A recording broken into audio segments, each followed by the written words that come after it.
What's up everyone, Shallow here. Welcome back to another long form video. Today's long form video is a review of Spider-Man Brand New Day. Now, sworn in, this is a spoiler review. So if you've not seen the movie, do not watch this until you have. But if you don't care, then here's my review. Starting with the pros. The first pro is that the swinging is way better than the home movies. And the home movies really suffered in that issue because there wasn't a lot of swinging going around despite being a Spider-Man movie. But luckily, Brand New Day fixes that issue, especially in the intro of the movie. So the swinging is way better. It's more similar to Sam Raimi's and Mark Webb's Spider-Man movies in terms of swinging. Now, it's not just like them, but it comes pretty close. And it's a real treat to see Spider-Man swinging around and, making a bunch of excitement noises and whatnot. The next pro is the fighting. The action in this movie is way better than the home trilogy's too. The home trilogy's action wasn't bad or anything. But they were pretty stale or pretty safe. The only one that really left an impact was the No Way Home one, when he was beating up on Green Goblin.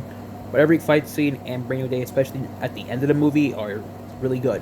The next best thing is that Peter is joking in the movie. One of the biggest issues with the home trilogy is that Peter barely quipped. He quipped in Homecoming, but then Far From Home, in the normal release, no quipping whatsoever.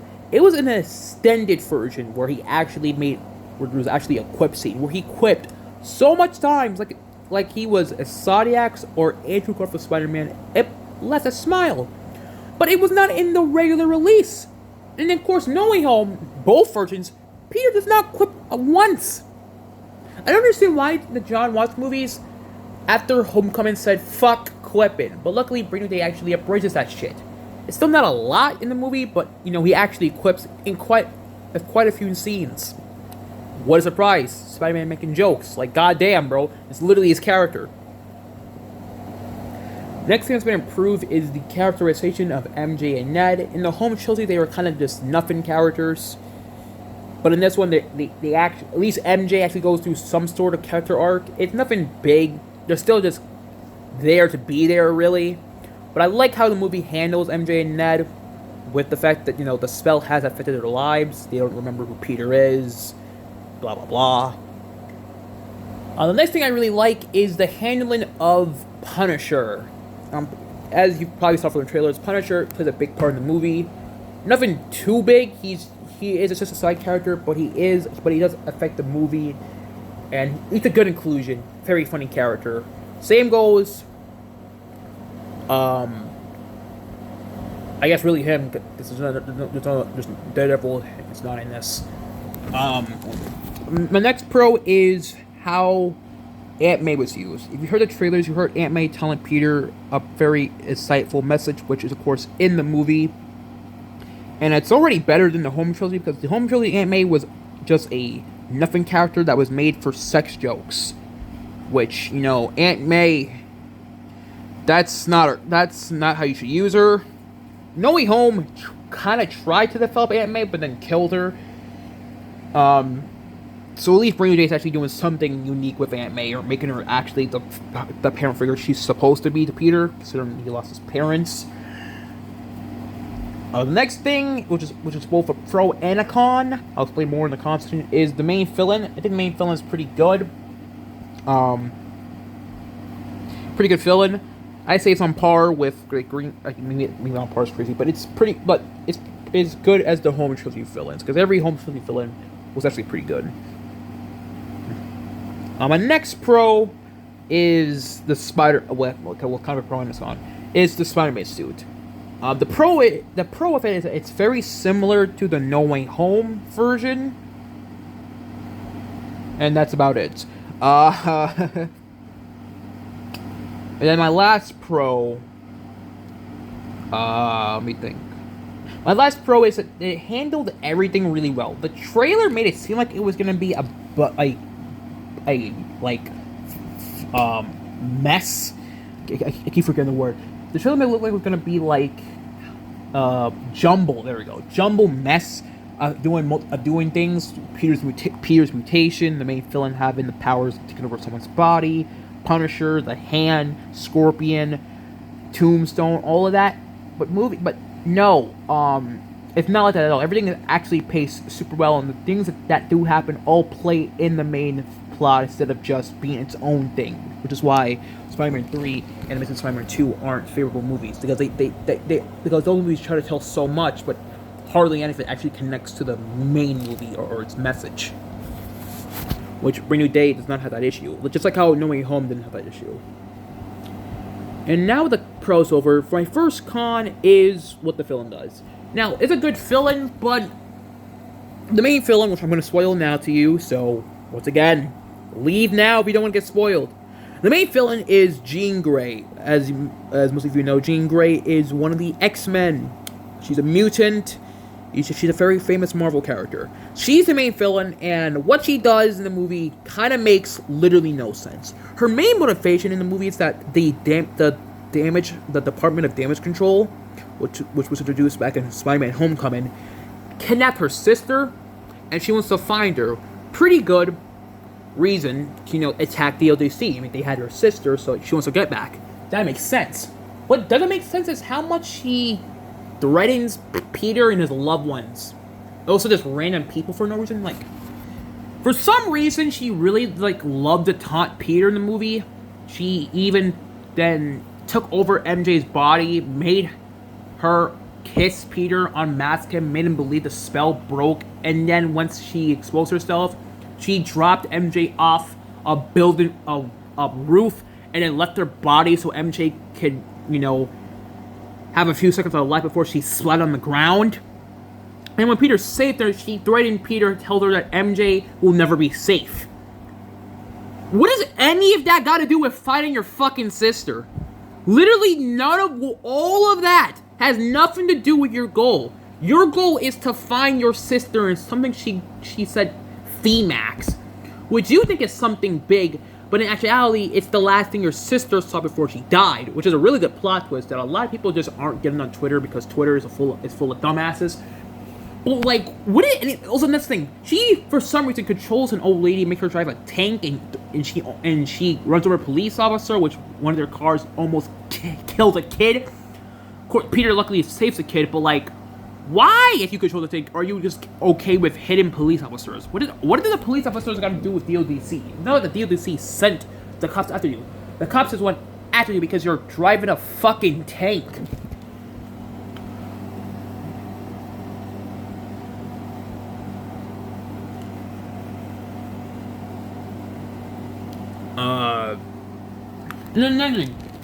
When Peter gets these mutations and he starts to test them out, or he even tries to limit them with an inhibitor, which doesn't work at first because it overheats. For some reason, Jean Grey taunts Peter that she's coming after MJ, and then she takes over an old man's body and makes him get hit by a fucking car. Which, once again, what does any of that got to do with fighting your sister? The motivation is good, and it makes you somewhat care for Jean Grey, but then you step back and realize, what was the point of everything you did in the movie besides attacking and searching through DODC buildings? That's all you needed to do if you wanted to find your sister, but instead you're over here threatening Peter and his loved one's life for literally no reason. You could literally just explain to Spider-Man that my sister's being kidnapped by the people you work for. Help me find them, and Spider-Man would have instantly ditched the LDC. Like he does in the movie when he actually learns the truth. As soon as he learns the truth, he goes after DODC and fights them. She even tells Peter about, he only knew about Sarah because Jean Grey decided to just tell him for no reason. She literally thought he was an enemy. And for some reason you want to tell your enemy who you're looking for? If you knew Spider-Man was gonna help you, why didn't you fucking ask? You do all this thing for no reason, and I'm expected to just now care for you because you have your old sister died? That's terrible. That is actually terrible. But your actions does not constitute what you did. You had to find your sister. Why are you wasting time taunting Spider-Man and almost getting his loved ones killed? The fuck they do to you? They didn't even know you existed. This is I feel like Daniel, the director of this movie, was like, let's make Jean Grey do evil things because it's really cool and really taunting. It will subvert expectations before realizing that, oh yeah, I have to make people actually care for her. I have to actually play into the theme of my movie, which is is tackling loneliness. My next con is the Spider-Man suit. Now, even though it's really similar to No Way Home's suit, the changes it makes to the suit, I think, are kind of unnecessary. Like, I really miss the light blue of the suit. I feel like the light blue of the suit, like, it made it that much more comic accurate, and I really miss it. I mean, dark suit works more for the movie's theme of seriousness, but still, comic accurate was kind of why people loved the No Way Home suit, so it kind of removed that a little bit. Also, it's kind of sucks. Also, why is the back logo still the exact same as the front logo? It makes no sense that Homecoming's dark suit, which was a modernized version of the classic suit, is the only Tom Holland suit that has a different back cover than his front. Like, every other suit he's gotten, the same back spider logo and the same front spider logo. And I don't understand why they keep doing that. That does not make him unique at all. It makes him look redundant. Like, you spent all this time making a great suit, and you can't even make a different logo for the two sides. But every other Spider-Man fucking does. Even exotic Spider-Man. I thought the advanced suit had the same back and front cover, but if you actually pay attention, no, they're different. They're similar looking, but they're still different. And the next thing I don't like is the web shooters are a little too bulky. Like, them hoes are big. Not even his OG web shooters from its first actual suit was that big. I don't know why he needs such big ass web shooters in this movie. I guess my next con is Ned is still a really boring character. Matter of fact, they even upped they upped Ned being a Spider fanboy in this movie. Like, in the other movies, he didn't have much Spider-Man fanboy in him, actually. He only fanboy about Spider-Man once he realized who it was. But in this movie, since he no longer knows that Peter's Spider-Man, he is a mess. He's such a big fanboy. He's been trying to figure out Spider-Man's identity and made the Spidey Tracker app to locate Spider-Man, that's too fucking much for this side character that does literally nothing and is only there to be comic relief. Like, what are we doing this to Ned for? People never like Ned, so why are we giving him? So why are we making even more reasons to actually not like him? Like, this is why people didn't want him in this movie, because besides MJ's how she reacts to Peter, which I think is a really nice scene, Ned literally serves no purpose to this movie or its themes, besides that one time where Spider-Man, is playing Legos and make a reference to something I don't even know of, but it sounded like Harry Potter probably, I don't know. Like, that's the only time that actually plays a part of the movie in its theme of you shouldn't always be alone. But besides that, he's literally a nothing character. The next con in the movie is that with how practical it gets sometimes. Hold up, quick stretch. Another con is that in the tank fight scene when Spider-Man was webbing the tank to not hit a bus full of people, one of the shots of it was really, really bad. It looked like slop. It was really bad. It looked like they spent 5 minutes making that cut. Like, that cut was extremely bad. It went from fast-paced tension to just here's a shot we took 3 minutes to make, where everything's now slowed down and it looks like it's a really terrible green screen. Which is weird, because that's the only bad shot in the whole movie. Everything else is shot like a movie is, and it all looks good. But that one shot just wasn't. Another con is how the montage really just completely throws away one of Spider-Man's biggest villains, that being Tombstone.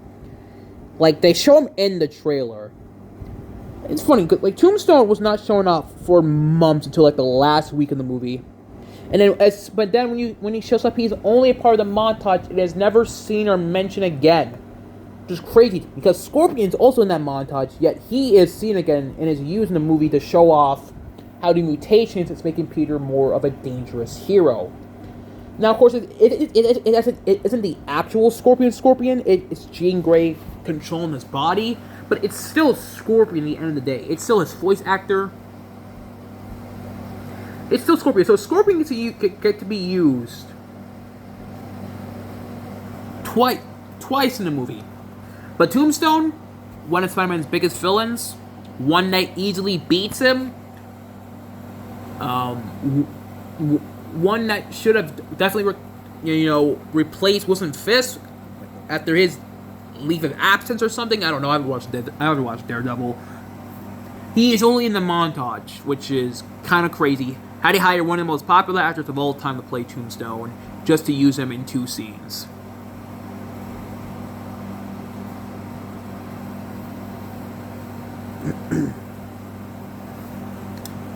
Then a con with the movie.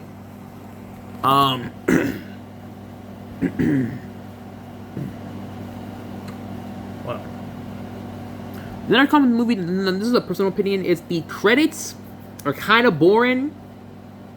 It removes the whole, comic, drawn aesthetics the home trilogy had of its credits, which I think really made those credits really unique. But Branding Day's credits is just text on screen behind a backdrop of New York City. Which is fine, I guess. But, where's the uniqueness? The home trilogy had credits were very unique, especially No Way Home's credit, which had the note Peter wrote, which is brought up a couple of times in the movie, in the credits, in the back. That was pretty unique. But yeah, really don't got that uniqueness.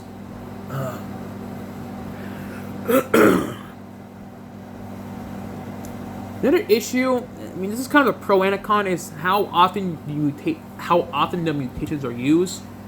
When it first happens, it takes up I think maybe 10 or 15 screen time, but then he perfects his inhibitor, and the mutations are gone until the end of the movie, where he's forced to remove it to beat the Hand. Which, Peter having sonic control of his mutations makes no sense, because the movie never developed him actually learning to control his powers. Sure, we saw him getting better with organic webbing, but that's it. That's it. He only got better with organic webbing. He never got better with dodging things. His body being as hard as fucking steel for some reason.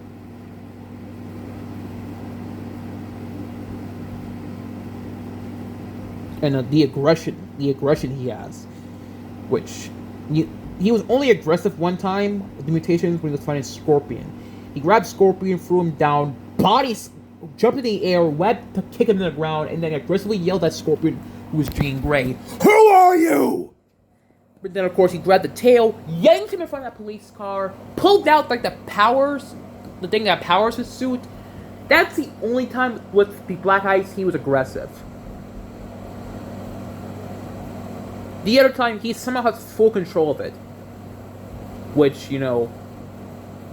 okay.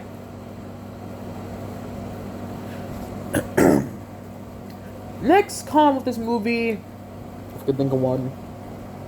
Oh, I wish it had more, free, big swinging scenes. Because the only big Spider-Man swinging scene is the intro of the movie. There's no final swing Far From Home and No Way Home had. There's no just swinging around or something. No, it's the opening is the only time where there's serious swinging. Every other swinging is usually done very closely, very far away, or very goofily, like when he's learning the organic web shooters and the pigeons stuck on him. But the weapon in the movie, every other weapon is still better than the home one, just because you can actually, it's way more easy to see Spider-Man weapon than it was in the home trilogy. But still, Amazing Spider-Man 2 set the groundwork for how Spider-Man swinging should be, and it's quite a shame that Brand New Day doesn't try to do more of that. But the opening is still the only time where he even tried to attempt doing that. I think that's all I gotta say about the movie. Overall, it's a really good movie, better than the home trilogy, that's for sure. But beyond, I think the home trilogy had better villains, because at least their villains, when they did something evil, it actually made sense, because they just weren't good people. Especially Mysterio, they weren't good people. So they were just evil. So them doing evil things, yeah, they're evil. That's what they do. But then Jean Grey, she's not evil, but for some reason she really loved tormenting Peter and almost killing innocent people, just because because. So that's the end of the review. Overall, I give it a 7 out of 10, which for ranking with my stars is 3.5 stars out of 3 stars out of 5. So I hope you enjoyed my review. If you did, subscribe, like, bell, come on, notify. All my friends and my socials in the description, and I'll see y'all next time in shorts again. But I have a plan for long form videos on both my channels. I'm going to announce my next long form video, which will be another update video. Anyways, peace.